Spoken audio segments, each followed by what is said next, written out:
विधान परिषदेच्या 11 जागांसाठी आज निवडणूक होते. जवळपास 200हून अधिक आमदारांनी मतदान केलं असून नेमकं आता हे पारडं कोणाच्या बाजूने जड आहे या संदर्भात आपण सर्व काही निवडणूक विश्लेषक, माजी निवडणूक अधिकारी डॉक्टर अनंत कळसेजी यांच्याकडून सर्व काही जाणून घेणार आहोत. TV9 मध्ये आपलं स्वागत. निवडणूक एकंदरीत इंटरेस्टिंग आहे कारण की 11 जागांसाठी 12 उमेदवार उभे आहेत. काय सांग? नाही, ही जी निवडणूक आहे ही proportional representation by means of single transferable vote, म्हणजे ही एक वेगळ्या प्रकारची पद्धत आहे आणि स्कॅन्डिनेव्हियन कंट्रीजमध्ये ही डिव्हाइस झालेली पद्धत आहे. यामध्ये महत्त्वाचं याचं वैशिष्ट्य म्हणजे की मायनॉरिटी रिप्रेझेंटेशन, म्हणजे एखाद्या पक्षाला जरी त्यांचं जागा कमी जरी असल्या सभागृहामध्ये तरी त्यातही सुद्धा यांना रिप्रेझेंटेशन मिळते. त्यामुळे याच्यावर मी एक उदाहरण असं देतो की आपण लोकसभा किंवा विधानसभेच्या ज्या निवडणुका होतात त्यामध्ये एखाद्या उमेदवाराला 49 मत पडले असेल आणि एखाद्याला 51 पडले, पण हे 51 मतं ज्यांना मिळाले उमेदवार तो निवडून येतो, पण 49 मतं मिळूनसुद्धा तो उमेदवार निवडून येत नाही. हा निवडणुकीचा दोष आहे. फर्स्ट पास्ट पोस्ट सिस्टीम आहे. पण या पद्धतीमध्ये जे मायनॉरिटी, आता समजा 23 जरी एखाद्या पक्षाचे आमदार असले तरी त्याचा एक उमेदवार या पद्धतीमध्ये निवडून येऊ शकतो आणि कोटा सिस्टीम आहे. तर यामध्ये हे एक अत्यंत महत्त्वाची पद्धत आहे. प्रपोर्शनल रिप्रेझेंटेशन याच्यामध्ये संविधानामध्ये तरतुदी आहे. आता या निवडणुकामध्ये काय झालं की 11 जागा आपल्याला निवडून द्यायच्या आहेत विधान परिषदेमध्ये आणि या 11पैकी 11च्या ऐवजी 12 उमेदवार उभे राहिलेले आहेत. तर इथे कोटा काढावा लागतो या सिस्टीममध्ये. ही पहिली महत्त्वाची स्टेप म्हणजे मतदान झाल्यानंतर, मतदान तर होतंच, 200 आमदारांनी मतदान केले, आपण आत्ताच सांगितलं आहे. त्याच्यामध्ये कोटा फार महत्त्वाचा असतो कारण आपल्याकडे 288 विधानसभेचे सदस्य आहे आणि ते या निवडणुकीला मतदार असतात आणि त्यामुळे पण आता आपल्याकडे इफेक्टिव्ह जी स्ट्रेंथ आहे ही 274 आहे. कारण काही सदस्य लोकसभेला निवडून गेलेले आहेत, काही सदस्यांचं निधन झालेलं आहे. त्याच्यामुळे 274 जे सदस्य आहेत ते आता या निवडणुकीला मतदान करतील. ते कोटा जो काढावा लागतो म्हणजे पहिल्या पसंतीचे मतं निवडून यायला किती आवश्यक आहे यासाठी नियमामध्ये कॉन्डक्ट ऑफ इलेक्शन रूल्स आहेत, रिप्रेझेंटेशन ऑफ पीपल ॲक्ट, याच्यामध्ये कोटा सिस्टीम आहे. कोटा असा काढायचा असतो, number of valid votes multiplied by 100 divided by number of vacancies आणि +1 आणि जो भागाकार येईल त्याच्यात 1 मिळवायचा आहे. अशा प्रकारे ही कोटा सिस्टीम आहे. आपण साधं त्रैराशिक करून हा जे कोटा काढला तरी माझ्या माहितीप्रमाणे 2251 वगैरे असं त्याची सिस्टीम आहे ती. आणि 2251 हा भागाकार आल्यानंतर त्याला याच्यामध्ये महत्त्वाचं म्हणजे एका मताची किंमत ही 100 असते. त्यामुळे त्याला 2251 हा कोटा आला म्हणजे 2300 मतं, म्हणजे 23 मतं त्याला त्या उमेदवाराला पहिल्या पसंतीत जर मिळाली तर तो उमेदवार पहिल्या फेरीत निवडून येतो. अशा प्रकारे ह्याची सिस्टीम आहे. तर प्रत्येकाची आता गणित बघता, आकडेवारी बघता आता भाजपाने 5 उमेदवार दिलेले आहेत आणि त्यांच्याकडे माझ्या माहितीप्रमाणे जे आकडेवारी आता माझ्या समोर आहे त्यामध्ये भाजपा म्हणजे महायुतीत भाजपा 103, शिवसेना 37, राष्ट्रवादी काँग्रेस अजित पवार 39, छोटे पक्ष वगैरे असे मिळून त्यांचं काहीतरी 201 संख्याबळ होतं. या संख्याबळाचा जर विचार केला तर त्यांचे 5 उमेदवार भाजपाचे सहज येऊ शकतात आणि त्यामध्ये अजित पवार साहेबांचे त्यांच्या राष्ट्रवादी पक्षाला 39 आहे, पण 23 दूनी 46, म्हणजे त्याला थोडे उमेदवार कमी पडतील. तर आपल्याकडे 13 अपक्ष आहेत आणि काही छोटे पक्ष बरेचसे आहेत, त्याची यादी सगळ्यांनाच माहिती आहे. तर त्यामधून हे करून वगैरे हे कसं काय त्यांचं गणित आता बऱ्याचशा पेपरमध्ये. आता महाविकास आघाडीमध्ये काँग्रेसचे 37 आहे, आपले ठाकरे गटाचे 15 आहेत, शरद पवार गटाचे 13 आहेत, त्याच्यानंतर शेकापचा 1, अपक्ष 1 वगैरे असे 67 दिसतात मला. आणि त्यानंतर MIMचे 2, सपाचे 2, तुमचा माकपचा 1, क्रांतिकारी शेकापक्ष 1, असे अजून 6 आमदार आहेत. तर हे कॉम्बिनेशन परम्युटेशन कोण कसं वोटिंग करतं याच्यात बरंचसं अवलंबून असतं आणि हे गुप्त मतदान असल्यामुळे कोणी कोणाला मतदान केलं हे कळत नाही. त्यामुळे या निवडणुकीमध्ये फाटाफुटीची फार शक्यता असते.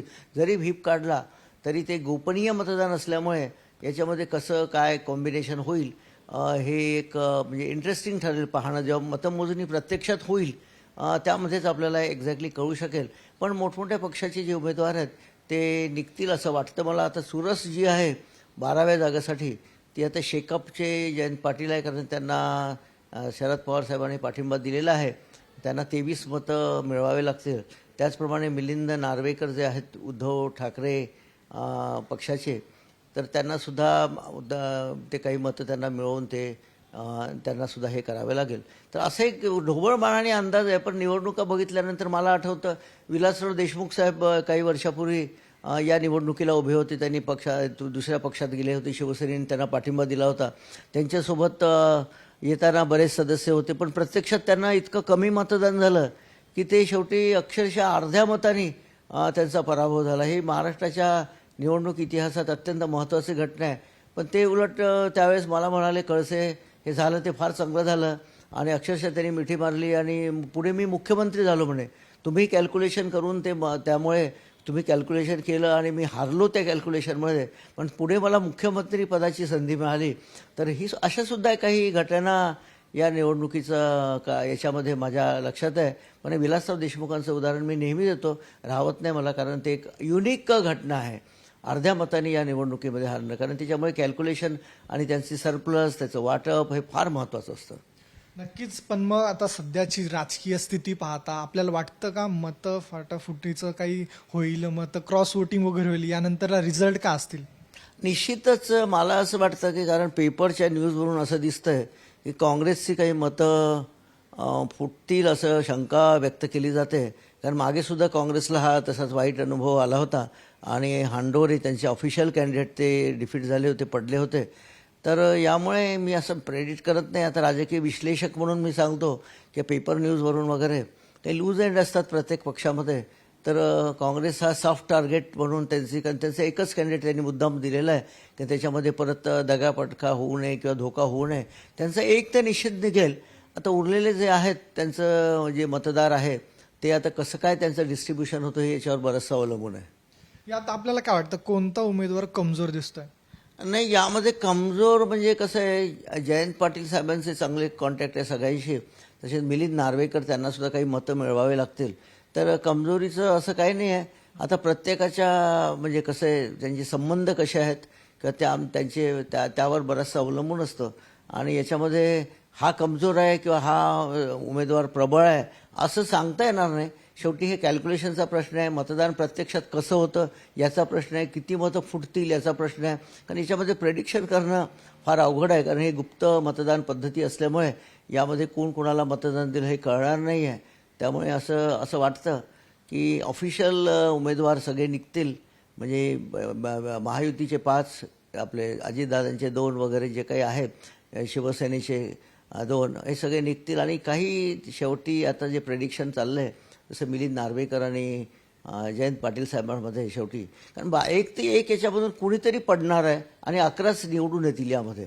त्यामुळे हे थोडंसं गणित आता जेव्हा प्रत्यक्ष मतमोजणी होईल त्यातून आपल्याला चांगल्या प्रकारे कळू शकेल. नक्कीच. काय वाटतं यंदाचा निकाल लवकर लागू शकेल, काही घोळ होणे शक्य नाही, कारण काय, याच्यामध्ये 12 उमेदवार आहेत आणि सरप्लस जर समजा असं गृहीत धरलं, कारण सरप्लस मतं आपल्याला वाटावे लागतील.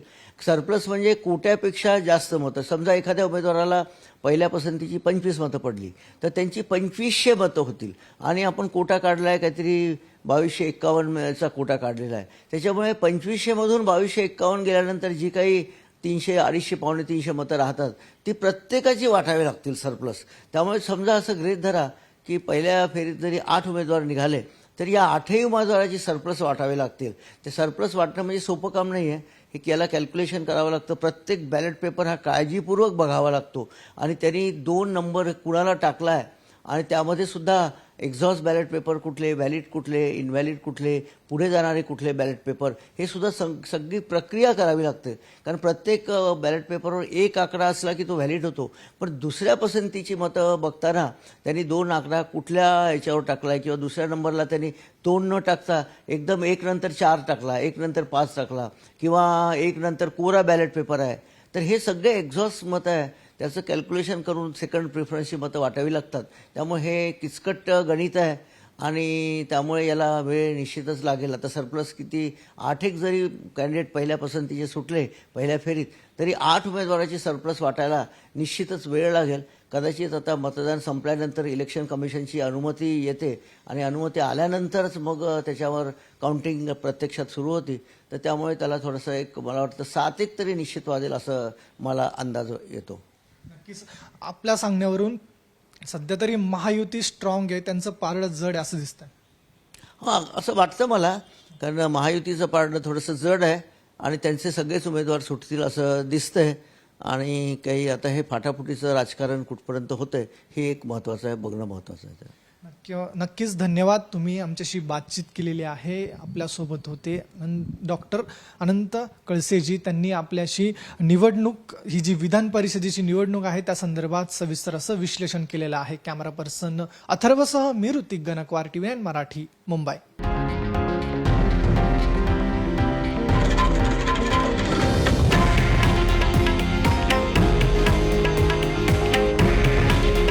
हे आहे देशातील नंबर 1 न्यूज नेटवर्क आणि आपण पाहत आहात TV9 मराठी. काळजी तुमची, हित महाराष्ट्राचं.